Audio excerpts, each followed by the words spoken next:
Okay, we are going to start, and today we're going to look at a passage. My job for the last 2 years has been trying to, in the shit. Well, not my job. The goal has been to take a concept, a theme from the Talmud, about a book about 1,500 years old, and drop it in today's world of 2023. And that's what I try to do. So this week has been a little bit tough, but I wanted to talk about a very sensitive topic. So, and to tie it into what's going on in the world today, at least in the last couple of weeks in Israel.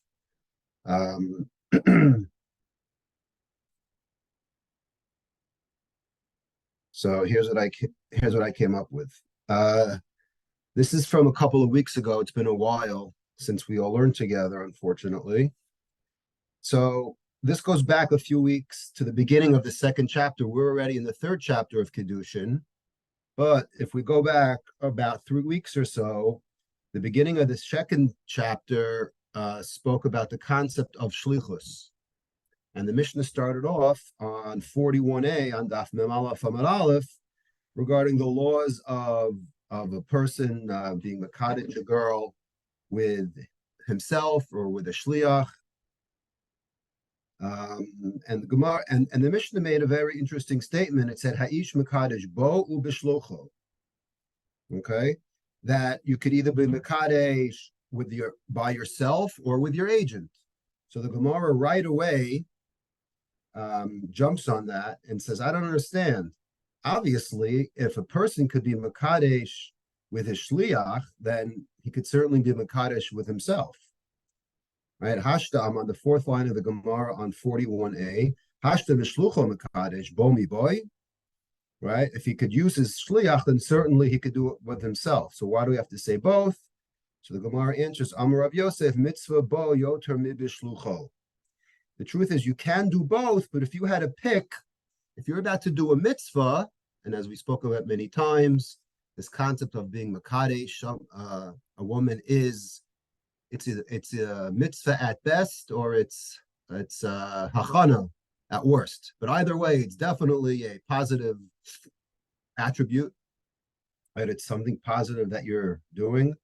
So we'll call it a mitzvah. And the Gemara says, yeah, Kihad Rav Safra, Machach Reisha, Rav Safra, when it came to preparing for Shabbos, he would barbecue meat himself. He wouldn't have his cook do it. And Rava, Malach Shavuta, Rava would also salt the fish himself. Okay, so that's one answer. The Gemara answers the second answer, Ikid da Amri Baha Isur Nami Ispa. He said the second answer is that the truth of the matter is that it is a isser if you do it with a shliach and not yourself. That's why it's better to do it yourself. Right?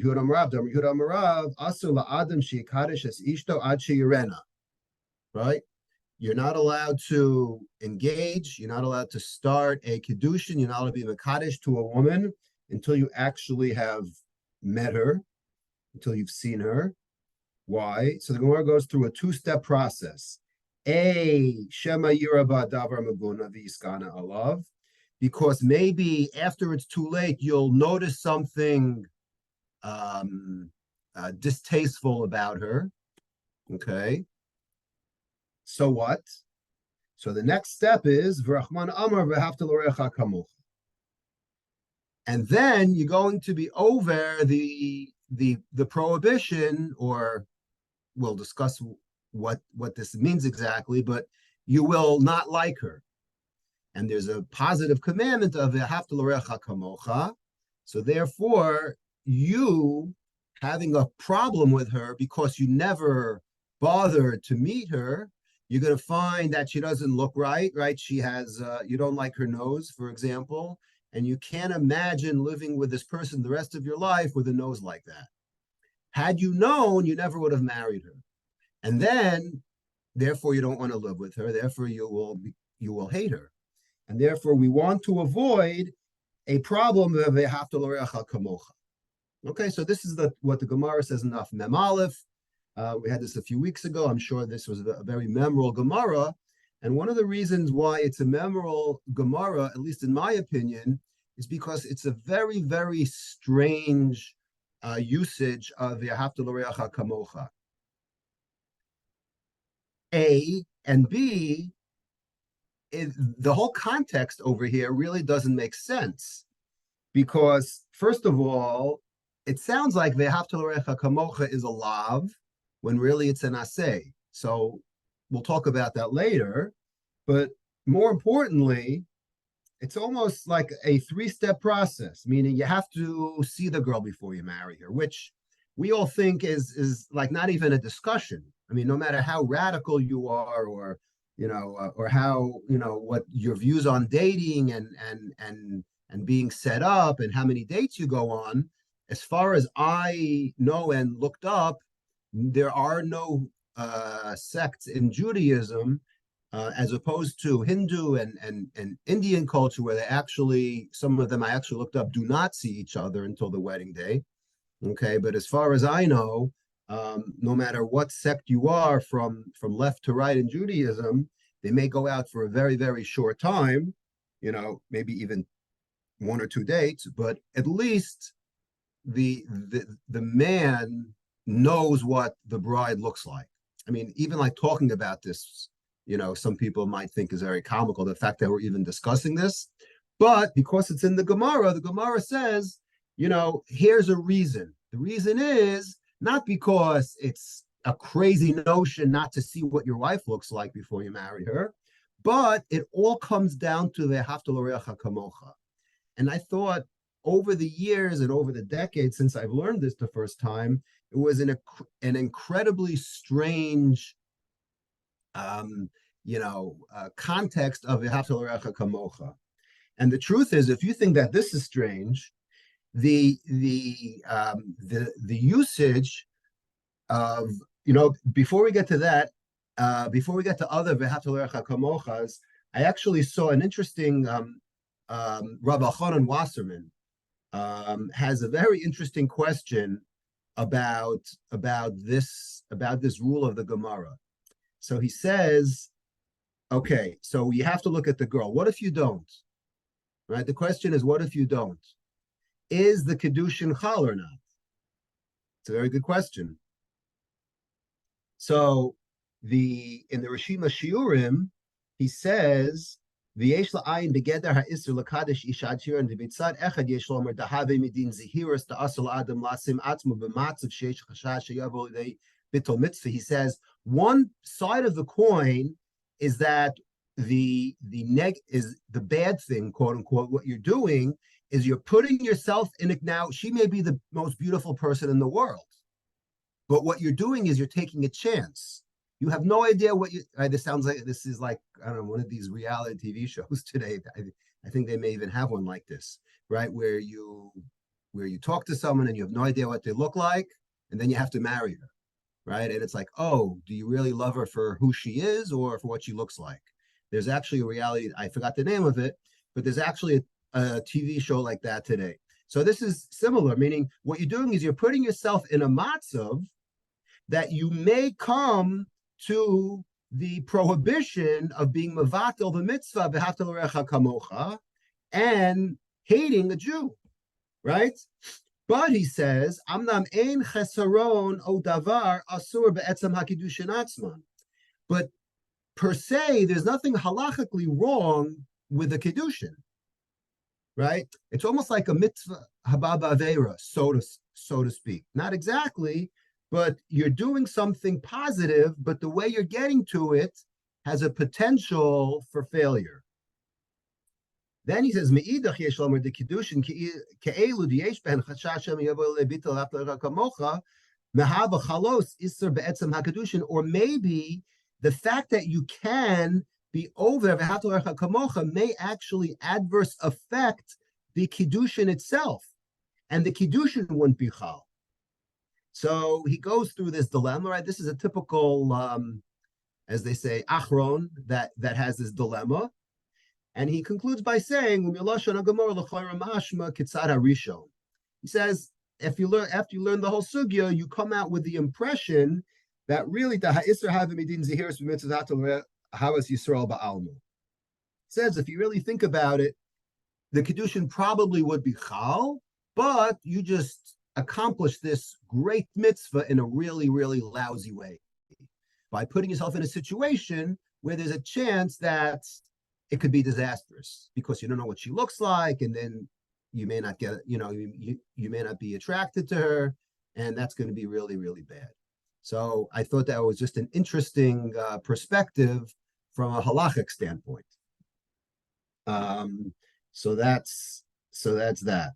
The second point I want to bring out is what I was saying before, is this whole notion of ve'ahavta l'reacha kamocha.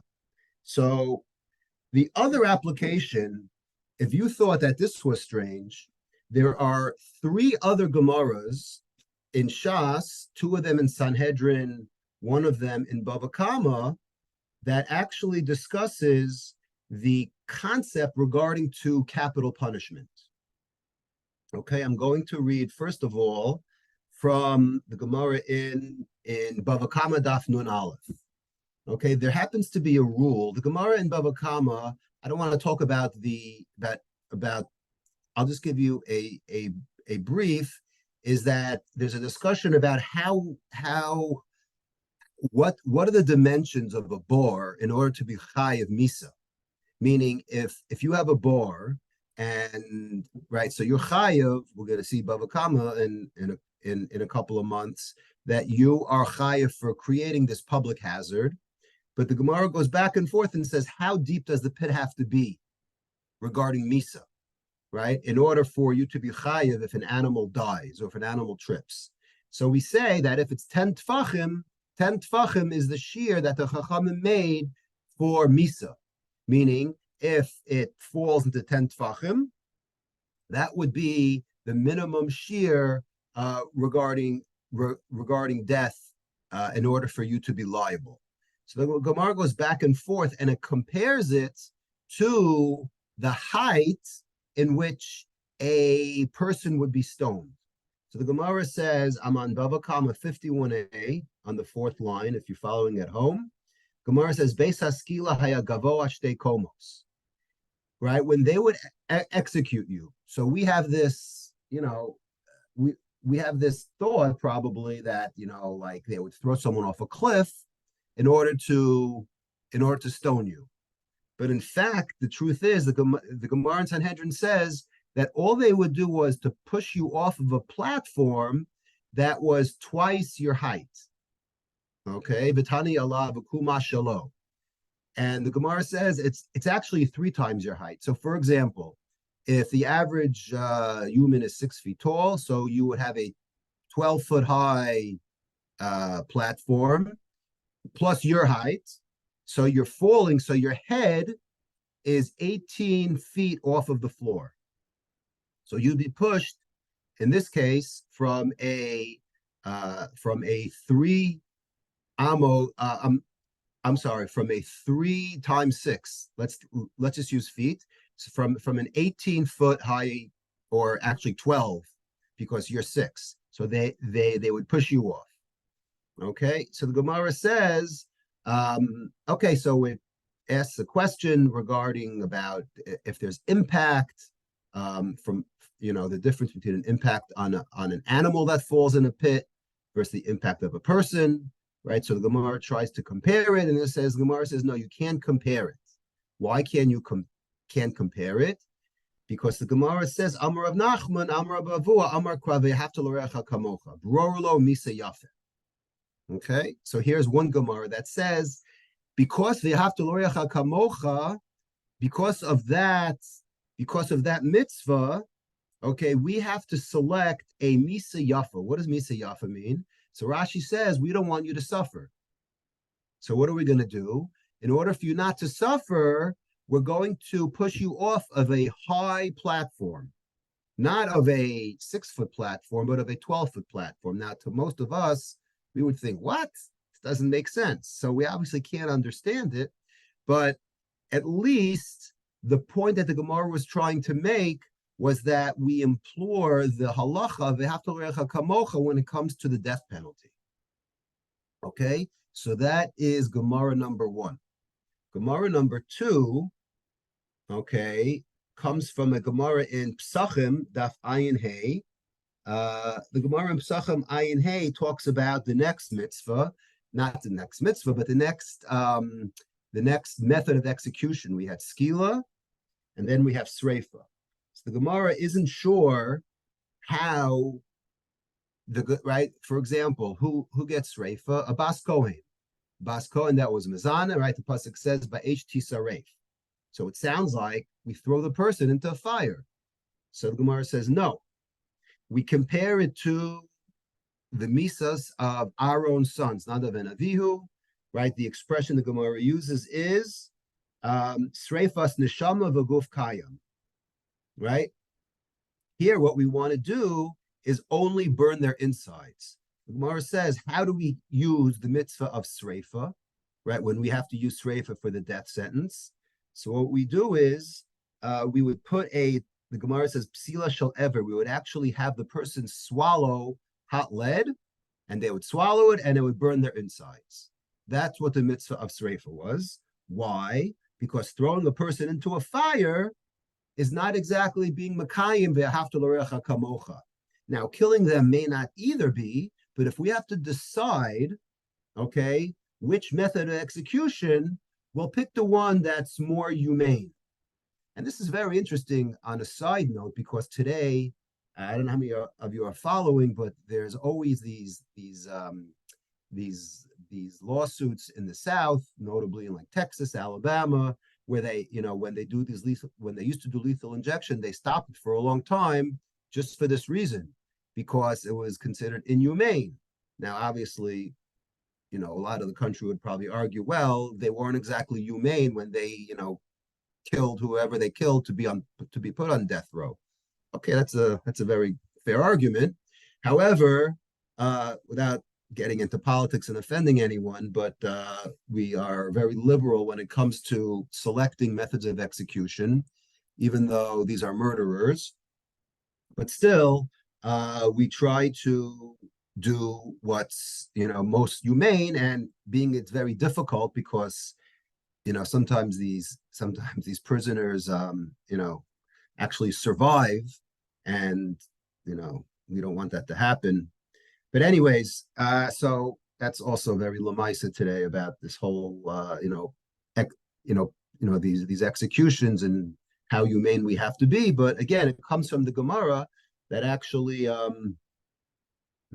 brings that down. And just on a side note, the Gemara in Sanhedrin, somewhere in the Mems, actually talks about that we're so medactic, we go to such an extreme that we would actually make them a little bit drunk. It says at the end of the 3rd parak in Sanhedrin, or I'm sorry, at the end of the 4th parak, that we would actually give them something to drink that would numb them up so that they wouldn't know what's going on, in order for the death sentence to be carried out easy, which happens to be one of the main sources for why we drink a l'chaim, where that whole concept of l'chaim came from, of to life, because here we're drinking, and it used to be the drink that was given to someone who was put to death.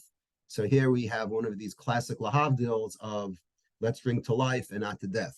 That's just a side fact of the day. But getting back to our topic, the topic is v'haftal l'reacha kamocha. So we went through skila, sreifa, and believe it or not, we're going to go to hereg now. Hereg, okay, is the 3rd capital crime. And here we have a Gemara in Ksuvas Daf Lamed Zayin. Gemara in Ksuvas Lamed Zayin says, Minayin lemumsin b'sayif shehu min atzavar. How do you know that when we would kill someone with a sword, we would cut their neck off? Talmud lomer v'ata taver hadam naki mikirbecha. Okay, hukshu kol shofchei damim la'egla arufa. Malahala min atzava, right? We compare killing someone to the way we would kill an egla arufa. Okay, that's the right. If you have a murderer, right? You have someone, you have a corpse that's found, right? And you don't know who did it. So the Gemara and Sota at the end talks about how they would send out the Chachamim, right? They would send out the Bezin and they'd measure which city is closest, and they would bring an Egla Arufa as a kapara. Okay, so the Gemara in Ksubas Daf Lamed Zayin says, well, how do you know that they would kill when it came to the punishment of hereg, right? So it's compared to an egla rufa, mahal min atzavar, afshofedam min atzavar. The Gemara says if you're comparing it to a egla rufa, how would we kill an egla arufa? Imalahalim bekupitz umimul oref. We would use a hatchet to the back of the neck. If you really want to compare to an egla arufa, says the Gemara, that's the way to compare it. We would kill, right, this person on death row with a hatchet to the back of the neck. Afkan bekupitz umimul ha'oref, right? Maybe we would do that also. So we say no. Amar Rav Nachman Aravu Amar Krav Hatal Recha Kamocha Brolo Misa Yafa. We want to pick a Misa Yafa. So what's considered a Misa Yafa? So Rashi on the side says Besayah umitzara simanim sheyemus maher. Again, it's Rashi explaining that we want to hasten the execution so that there's little to no suffering, similar to the concept of shchita, right? Where we want to do it quick and as painless as possible. Okay, so we have just seen 3 examples of the only time when there's one other time we may or may not touch on it later, but throughout Shas, this concept of Ahavta l'reacha kamocha, right? First, we see applies to marrying someone with, without seeing her. We want to avoid this Ahavta l'reacha kamocha problem. And then, if that wasn't a strange enough application, we take it and apply it to not even someone who's living, right? You would think that if the Gemara wants to talk about Ahavta l'reacha kamocha, what would an example be? Well, I went to the store, I'm online buying cheese, and I know my neighbor loves the kind of cheese I'm going to buy, so I'm going to call him. I'm going to say, hey, I'm online. I'm going to do you a favor. Tell me what you want, so that way you don't have to wait online. That is a great chesed, right? A great chesed, right? You're picking something up for someone. You're going to visit someone in the hospital, right? These are examples. These would be, right, 3rd grade examples, right? Kids, right? Uncle Moishi songs. That's what an example of a Ahavta l'reacha kamocha would be about. Not about cutting someone's neck off to make his execution run smoother and to have less pain. So it's almost mind-boggling how this is the best the Gemara could do. Okay, it's an absolutely astonishing concept. So I've always thought about this, and before we try to understand the message, let's ask this question. Okay, we know there's V'ahavta l'reacha kamocha, but the flip side, it's almost like every mitzvahs aseh have not every, but there are a lot of mitzvahs that have 2 sides to it. For example, you have, right? Everybody knows you have to return a lost object. Okay, you have to give tzedakah. But with each of those positive commandments, there's also a negative commandment, right? What's the negative side of returning a lost object? The Torah says, don't pretend not to see the object. Once you see it, you have to deal with it. Don't pretend that you didn't see it. Or with tzedakah, right? Lo sa'amet tzavavcha. Don't put the money back in your pocket. Don't close your eyes, right? Don't go around the corner just so that the ani doesn't see you. Not only do you have to give tzedakah, you have to stop, right? You have to prevent yourself from faking not seeing the ani. So what is the flip of V'ahavta l'reacha kamocha? Well, it's the pasuk before V'ahavta l'reacha kamocha of lo sisna es achecha bilvavecha. So V'ahavta is different than lo sisna es achecha bilvavecha. And the Gemara discusses that and says that the ahavta l'reacha kamocha, okay, is even for a Russia, which may start explaining, I think, why the Gemara chooses these, let's just use the word weird examples, ve'ahavta l'reacha kamocha, because after all, who's over here being killed, right? Who's getting skila? Who's getting sreifa? Who's getting hereg? So ve'ahavta is for a Russia. Lo sisne es achicha bilvavecha is not. In fact, the Gemara says several times that we have a prohibition of hating people. It says that it even says in Parshas Mishpatim, "V'nasi be'amcha lo ta'or," don't curse your president or your prime minister. And the Gemara says that's assuming that your president or prime minister is ose ma'asa amcha, is doing, again, a very difficult way of explaining it, but doing the right thing. If he's righteous, if he's a sinner himself, okay, if the president, I shouldn't say this too loud, but if the president of your country is himself a sinner, someone who is the term, and again, you have to know the exact term the Gemara uses. It's called ose maseh amcha, is doing the deeds of the nation, meaning he's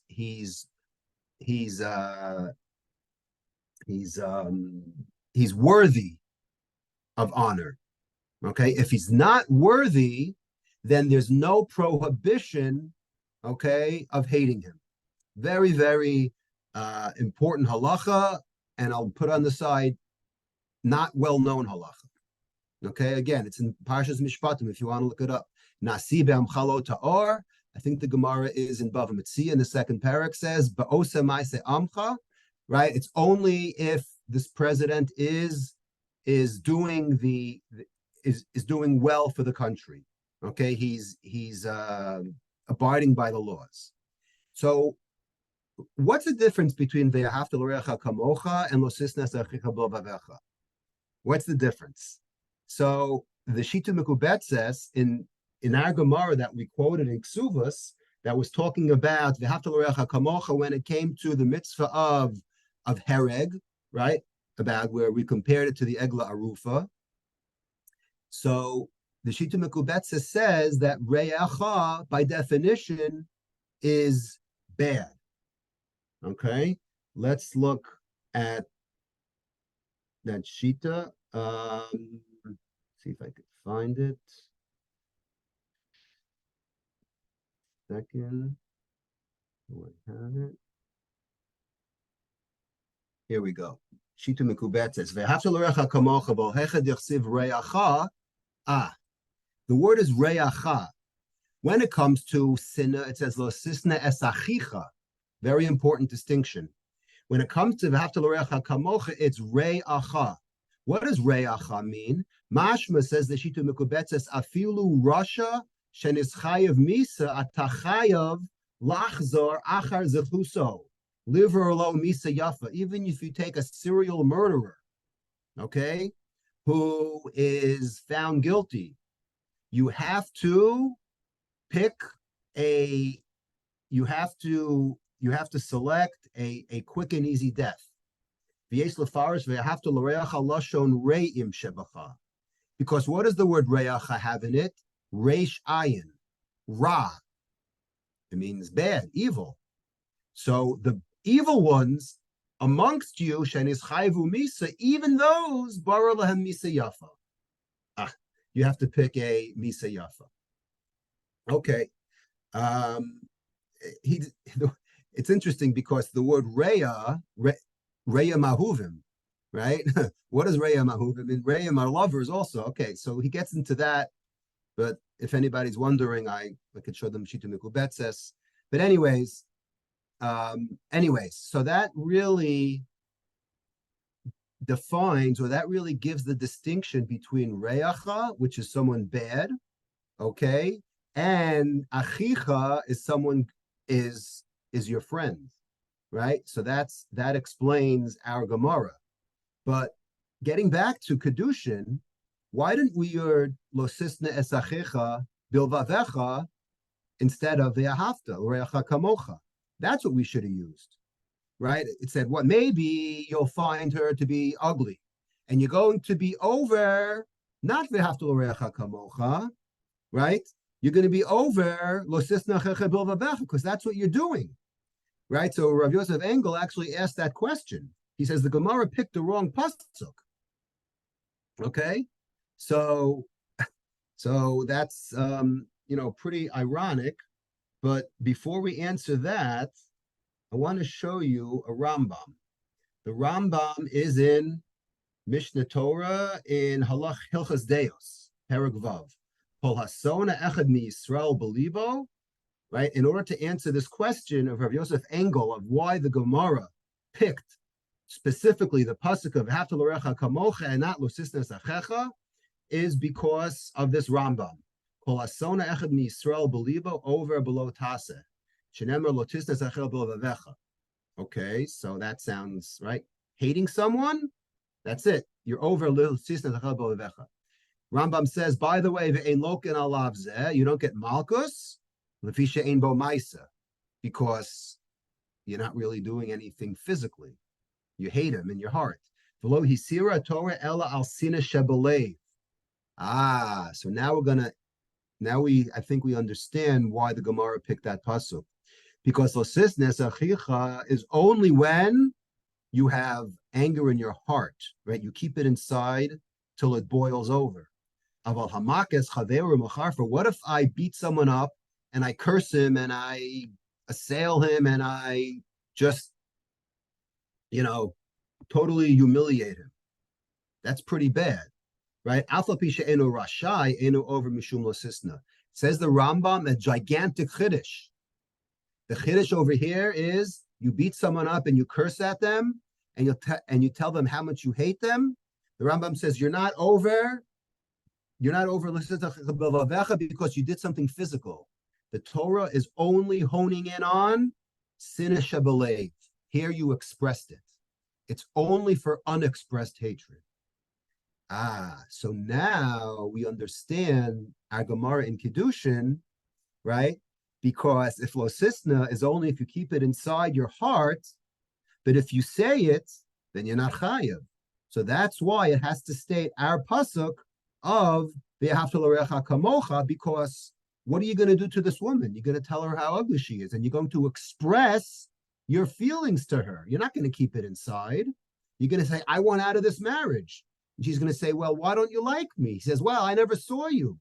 I never pictured you to have A, B, C, and D, and F on your face. And I'm just repulsed. And I can't, spend my next 75 years living with you. That's when it comes out. That's when you have the V'ahavta l'orecha kamocha. Okay. So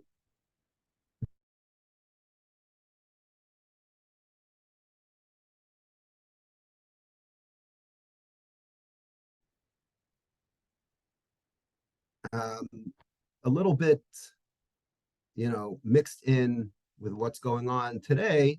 So I was thinking about it, this question that I've always had, and I think I understand it a little bit more in the light of current events. Again, the question that we started off by saying is, really, this is what the Gemara wants to teach us, v'ahavta l'orecha kamocha? So I think that what the Talmud is trying to tell us is, here is an illustration of v'ahavta l'orecha kamocha to an extreme. You know what the extreme is? The extreme is even to the worst person in the world who's about to get killed, you have to express v'ahavta l'orecha kamocha somehow. Any other situation in the world, I'm going to leave it up to you. Meaning, it's up to everyone to decide how to apply ve'ahavta. We can't be told what ve'ahavta is. Of course, we know the context in Kedoshim, that you shouldn't hate, and you should give tzedakah, and you should help people, and if you see someone drowning, you have to save him. All of these are what we call no-brainers.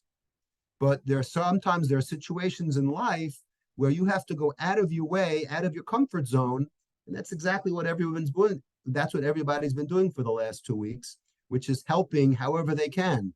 They are everybody, as far as I could see in this country, no matter what WhatsApp group you're part of, is attempting to do something.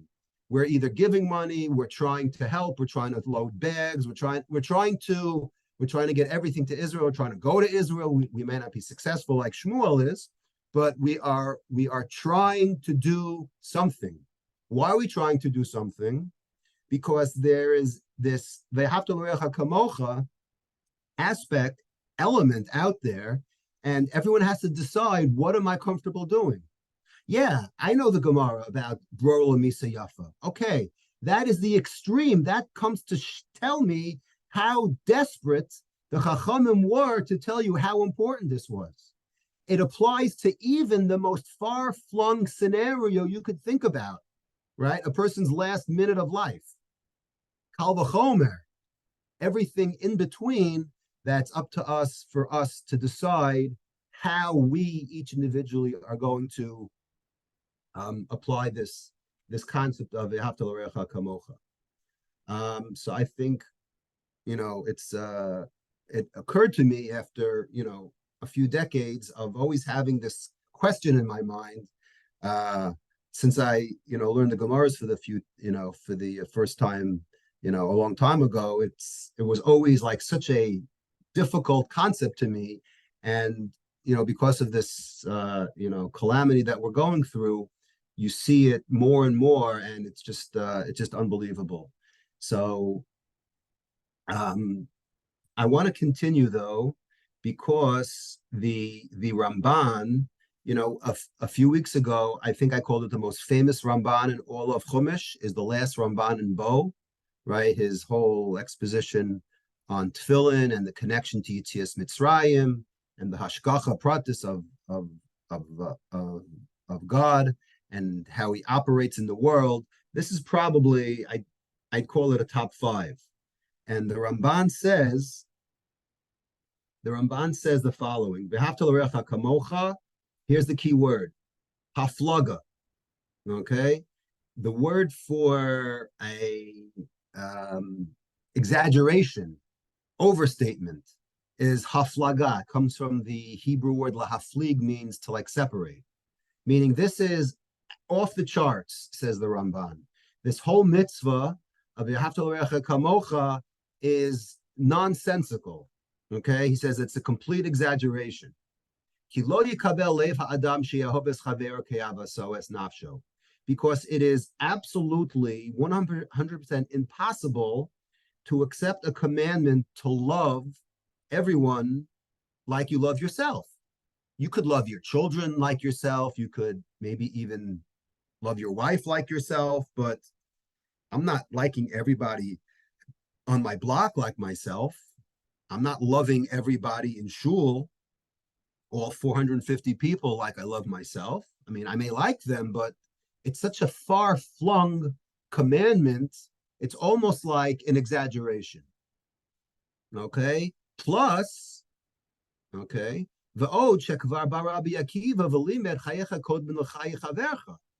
is not only that, he quotes the famous Gemara in the 5th chapter of Bava Metzia, where it talks about the scenario of there's only enough water left for one person.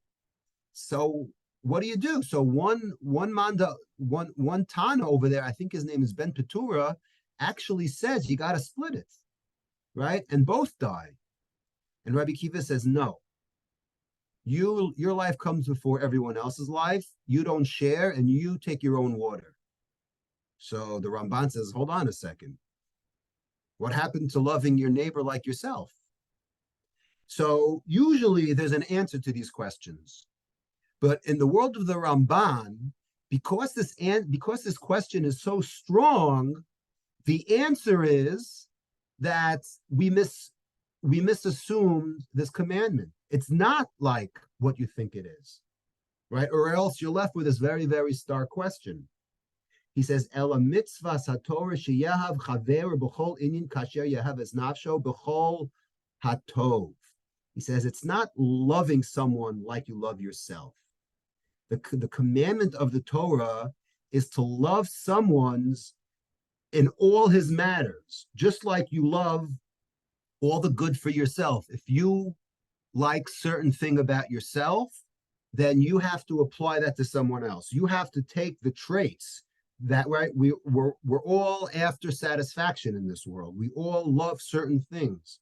So we have to imagine that our neighbor slash our friend would want the same thing, would want that same nachas, that same hana that we have geared toward them. Okay? And this is brought out in the Ramban.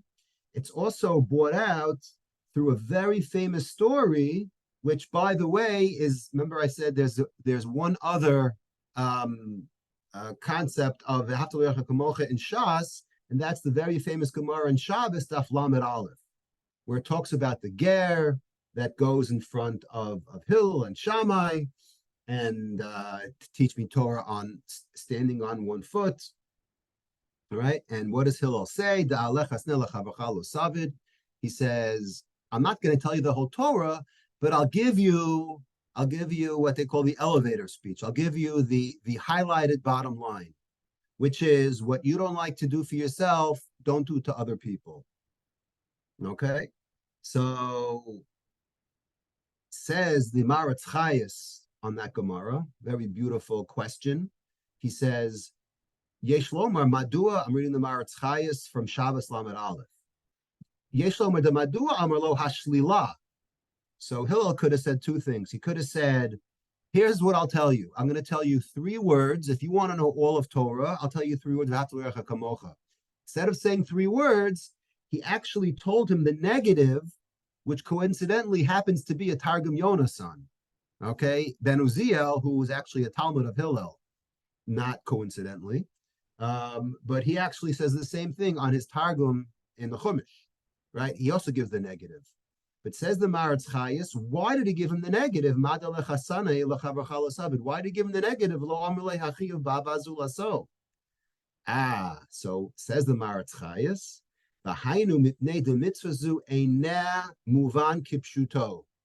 very similar to the Rambam. He says, because this mitzvah is not like it sounds like it is. It's not so simple. Okay? And the proof that it's not so simple is because I have another Gemara that we mentioned 5 minutes ago in Bava Metzia, that Chayecha Kodman, right? That with the water, that you got to take it for yourself. So which one is it? If I loved my neighbor like myself, then I'd give you all my water and I would die and you would live. But Rabbi Akiva, who we hold like, quotes a pasuk, right, from Bahar, that your life comes before the other person's life. So which one is it? That's why he had to phrase it in the negative. And here's the way the Maratz Chayes ends.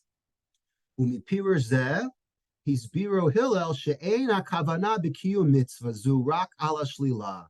He says the only way, ready for this, to be mekayim this mitzvah is only through the negative and not through the positive. Demashi hi snua etzlacha, what's hated toward you, what you dislike, lo taseh lachayrim. Okay, you don't like when people park in your driveway and block your car, then you don't do that to someone else's house. Whatever you don't like, you don't do to other people. When it comes to life, your life comes before someone else's life. But when it comes to how you live your life, okay, and the practices and the methods and the derech eretz and hopefully the morals that you have, you take all that and you apply it to your life. And I saw the Ksava HaKabbalah. It's a very long piece. I don't know how much time I want to read. We have time, but the Ksava HaKabbalah, we quote him an offer of Mecklenburg on V'Hatoerecha Kamocha. He sums it up very simple. He says, Kol ofanei hatov v'hachesed she'adam maskim b'daito v'gomer bilibo shero'ilu l'kal b'mehavo yaseh l're'ehu shehu kol adam.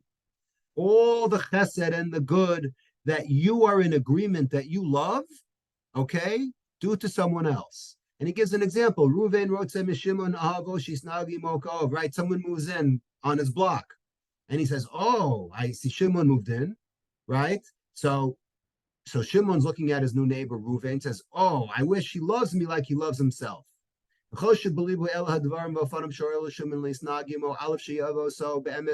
hope he likes me. Secondly, I hope he gives me respect.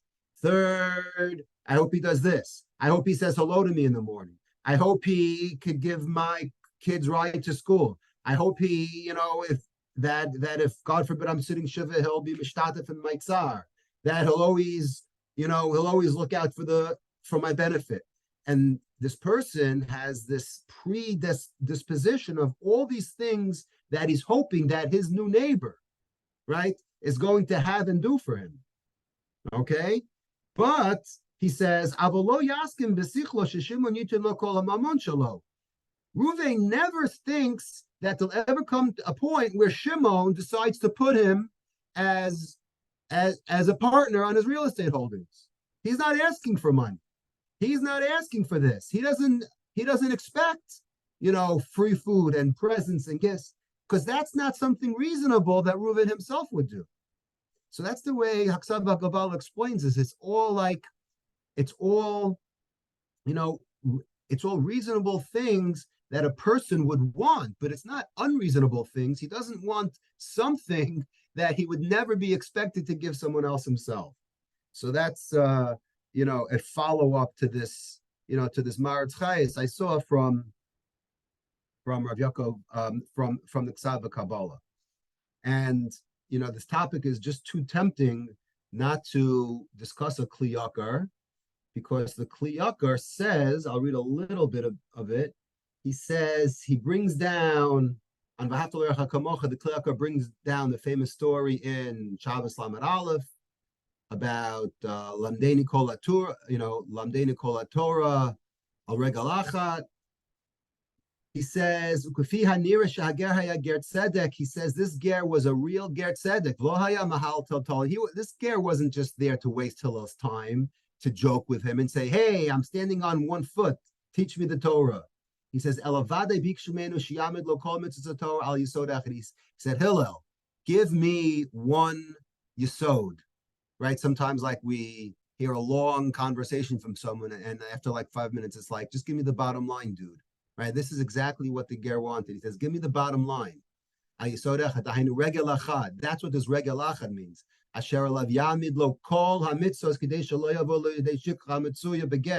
Because gerim could forget easily, because they weren't groomed like people who are Jewish from birth. So he says, give me, like the Cliff Notes, give me the one thing I could take that I can extrapolate every single halacha out of. And that's what Hillel picked. He says,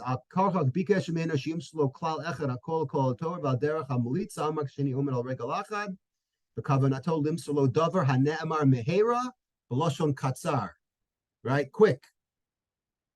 Right? So that's the Kli Yakar. I wanted to just usually end off on a good note, but here I want to follow everything with just a bad note and then a good note, because I think you have to see some bad stuff before you see good stuff. So I was reminded when this broke out a couple of weeks ago, a week and a half ago, the mantra from all these shiurim I was hearing is, oh, people aren't getting along, and this is what happens. And I was reminded, the rabbi of my shul in Kew Garden Hills, I think it was during the Intifada, maybe in the late 90s, early 2000s, a long time ago, said something he heard, and it stuck with me because it's just a mind-boggling pasuk. I want to read the pasuk. He said, "Ki yipaleh mimcha davar lamishpat bein dam ledam, bein din ledin, ubein nega lanega, divrei rivos bisharecha." Okay, I actually haven't heard, and I've heard a lot of classes in the last week and a half, and I've seen a lot of things online, and I haven't seen this. And I looked all over, and I finally found what I heard 25 years ago from Rabbi Olbaum in a Shem Mishmuel. Okay, so I just quoted a pasuk from Parsha Shoftim. It talks about the introduction of a Zaken Mamre. Zaken Mamre is a member of the Sanhedrin that rebels, and he hears a psak bezdin. He doesn't like it. He goes back to his town, and he acts against it. Bekitzer. So the pasuk says ki apala mimcha davar. He says if there's something that you don't understand, like what don't you understand? You don't understand between dam ledam. Right? Rashi says, right, if you have a suffix, you go to court. Why do people go to court? Because, or to ask a rabbi, right? You have blood. You don't know if the blood is tahor. You don't know if the blood is tameh. You don't know. Ruvain has a claim against Shimon. There's a din Torah, right? Ruvain lent money. Shimon says, you never lent me, whatever. There's something that's hidden. There's something that's mysterious. Then it says, ube nega la nega. Or there's a nega. Rashi says there's a nega regarding tzaras. So you have to go to the Kohen. You have to figure out. In all of these cases, this is an introduction to the concept of having the court adjudicate and try these matters. It says, divrei rivos bisharecha, okay? Disputes that arise in your gates. So the pasuk ends off by saying you should go to the makom asher yivchar Hashem lokecha bo. Go to Yerushalayim, to the Lishkas HaGazis, with the Sanhedrin, and try to figure it out. So the Shem Mishmuel over here quotes the Arizal, and I finally found it. It's been bothering me for a couple of weeks, and I found it. He says, Bildikute Torah Maharizal, Mefarsha derech remez al hachorban v'hasiba hi divrei ribos bisharecha. So everyone's very quick to say that there's no peace in Israel. Everyone's hate each other, right? If you remember the last, before this started 10 days ago, like it was the Yom Kippur davening and the mixed, and the women were sitting next to the men in Tel Aviv, and the Reform and the ultra-Orthodox, and the whole country was in a turmoil, and nobody got along with each other, and the parties, and no one liked Bibi, and people love Bibi, and everybody in Israel was, the consensus was that there was a civil war brewing. Of course, the papers in America made it probably worse than it was, but either way, there was something brewing, and this, according to the Arizal, is when the Jews are at its weakest. And he takes it from this pasuk. He says, Ki pala mimcha davar. The word ki paleh comes from the word pele. Like you ever hear the expression, it's a hafla b'pele. It's bewilderment. Like if you're amazed, if you turn on the TV and you're like, what in the world is going on? You're completely baffled, right? What do you see? Bein dam ledam. You see blood spattered everywhere. You see guilty blood. You see innocent blood. You see blood everywhere. You don't know whose blood it is, right? There are people blown up, innocent people, not innocent people, guilty people, the enemy, the friend, or bein din ledin, or there are people who are guilty, who are mixed in with people who are innocent, and nothing really makes sense to you. Bein nega la nega. There are people who are wounded, right? It comes, right? Nega is also a wound. So there are wounds that are sustained from injury. There are all kinds of wounds. And you're basically looking at something and you're like, what in the world? Like most of us are asking, what has this world come to? Right? And the answer is, says the Arizal, divrei rivos bisharecha. What the world has come to is exactly this, that there's strife, there's riv, but the riv isn't in occupied territories, it's not in Arab countries, it's not in other lands, it is bisha'arecha, which is literally means in your gates, meaning that the riv is not far away. The riv is actually very, very close to home. And this was the pasuk, and this was the source that the Shem Mishmuel brings down of the source of, in the Arizal's opinion, why, not why, it's a very bad, this doesn't explain why, it offers an explanation. Okay, there's a very, very big distinction. You can't say things are happening because of something. You could offer an explanation. That's the way I at least believe, that nothing is black and white. And, this is at least, the Arizal who knew a thing or two. So we have to, and then, so the Shem Shmuel brings down, talks about the Beis Hamikdash and Sinas Chinam, and he ties this in, but I don't want to read the whole thing. It's very, very, very depressing. If you want to ask me later, I'll show you where it is. But it's exactly what I've been hearing from selected speakers over the last 10 days of what in the world is going on.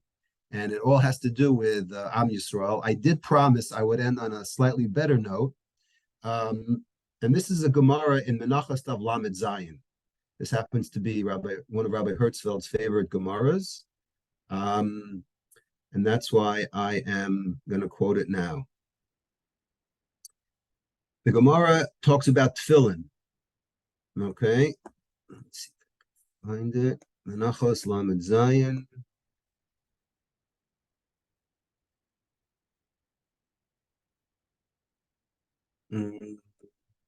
Okay, let me get it on the Sefaria. Here.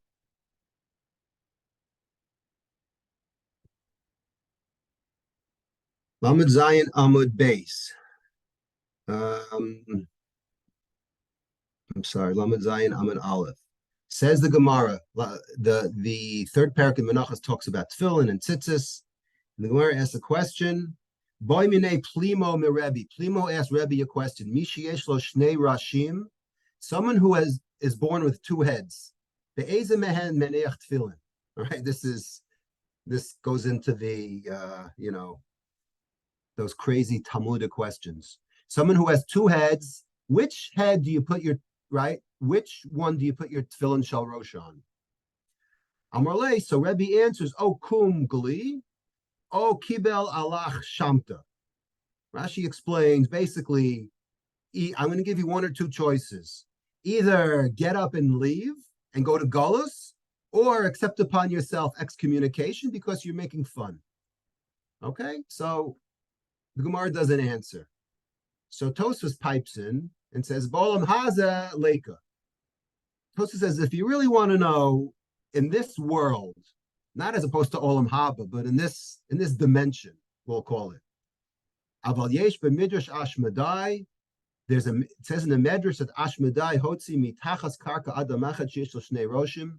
Ashmadai brought in front of Shlomo a person who had two heads. So that itself proves that this is not one of those silly questions the Gemara likes to ask, because there was such a person. The Nasa Isha V'hol Banim, and this person gave birth, and he had many sons. Kiyotzebo b'shnei roshim, and the son had two heads.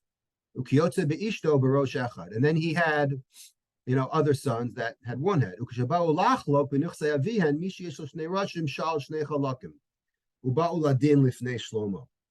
So this person with two heads wanted double the portion because he's claiming he's two people. Now, if anybody wants to ask me later, or I could discuss it, I found an unbelievable Ben Yehoyada in Maseches Rosh Hashanah Daf Chaf Aleph that brings down this whole medrash about what the story was, where he came from. It is absolutely mind-boggling, and I wish I could talk about it. It's 9 o'clock, but the reason why I'm bringing this up is because there's a Shitu Mekubetzes on the side. The Shitu Mekubetzes takes this medrash that the Ben Yehoyada in Rosh Hashanah brings down and summarizes it, and he says Shlomo bechachmaso hirtiach mayim. So we know that King Shlomo, right, the famous case of splitting the baby, right? So let's hear how Shlomo decided what to do. So what he did was he took boiling water, v'chisa achad min haroshim, and he covered one of the heads. V'shafach haroschen al rosh hasheni. Then he poured boiling water on the second head. Machmas tsar haroschim tza'ak b'shnei roshim. And when the second head felt the boiling water get poured on him, both the first head that had a covering on it and the second head both screamed out at the same time. Tza'ak b'shnei roshim amar Shlomo shmamina detolda achas l'shtei roshim. There is one body. Unfortunately, it has two heads, but it's one body. This person, regarding his halacha, forget tefillin, okay, because Shlomo wasn't dealing with which head gets tefillin, he was dealing with, do I give this person an extra nachla, right? An extra inheritance, like a bechor, or do I give him only one? So because he felt, right? Because he poured it on his head and his whole body felt it, Shlomo, right? Shlomo concluded that this is one person.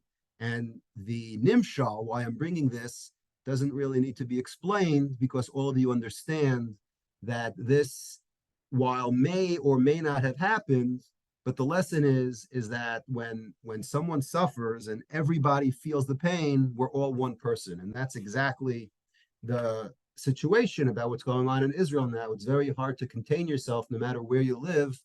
And if you're not inundated by now with all these WhatsApps and you don't see it for yourself, then then you're living in a cave or you just don't have Wi-Fi.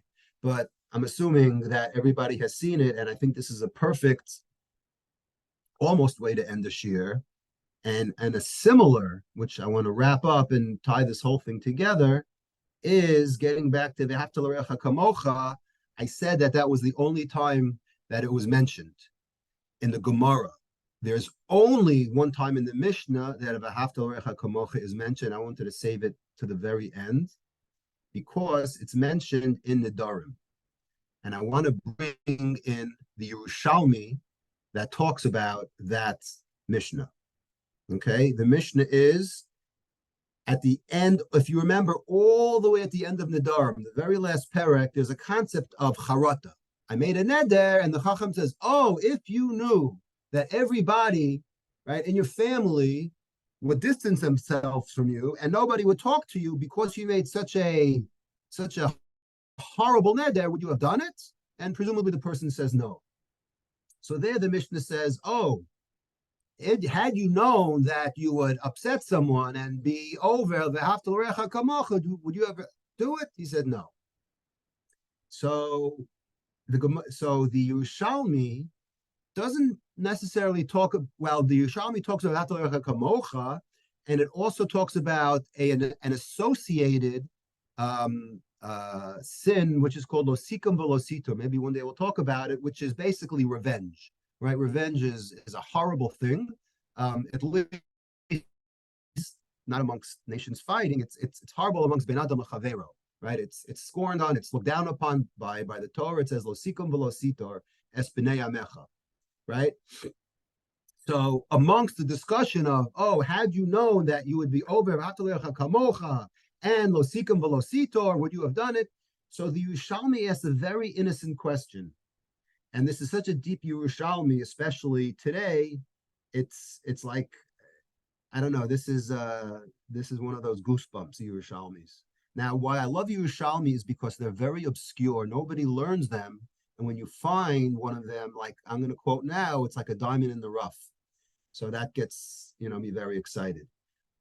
Says the Yerushalmi, "Lo sikom v'lo siter es b'nei amecha heich avida." Yerushalmi wants to know. Basically, how do we live with this concept of not taking revenge? The way the Karban Eda explains the question is, "Ech mistaber sheyimchol adam al elbono." A person is shamed.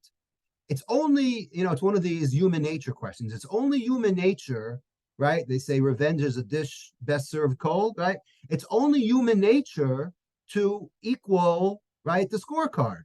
Right, I'm going to get you back. It may not be tomorrow, maybe in a year, but that's how life is. So, how does the Yerushalmi explain why we have to overcome losikam velosito, the concept of revenge? So Yerushalmi answers the following: Hava mekateya kupad umechas sakina liyadoi tachzor v'timche liyade. So what does that mean in English? Yerushalmi says, could you imagine a person was cutting, he was slicing meat with a knife, and accidentally, right, let's say he's slicing the meat with his right hand and he's holding the meat with his left hand, and he accidentally cuts off part of his finger on his left hand, right? And he's all upset, right? So what should you do if you're upset? Meaning your right hand cut off your left hand. So Yerushalmi says, Tachzar v'timchel yadeh. Should he go and hit his hand? Should his left hand go and beat his right hand? Because the right hand cut the left hand? Well, of course not, because then the person's going to be in double pain. He's already in single pain because of one, right? Because his left finger was cut. Now he wants to hurt his right hand. So that's the same way we should. That's why I think this is beautifully connected to this Gemara we just saw from the Shitu Mekubetzes and Menachos regarding tefillin. He says, obviously not. He says, think about it. It's one body, right? You're going to have your right hand, right? You're going to have your left hand get revenge on your right hand. You'll be in double pain. That's the way we have to view losikum velositor, right? That's how we overcome it. If I view that my friend, I'm not going to get back at him because we're all one body, that I think is a big takana, and I think that's exactly what Klal Yisrael needs now. And I'm not a rabbi, I'm not a preacher, I'm not going to talk about it for much longer. But as they say, Hamevin Yavin. Good night. Good night. Thank you. Thank you.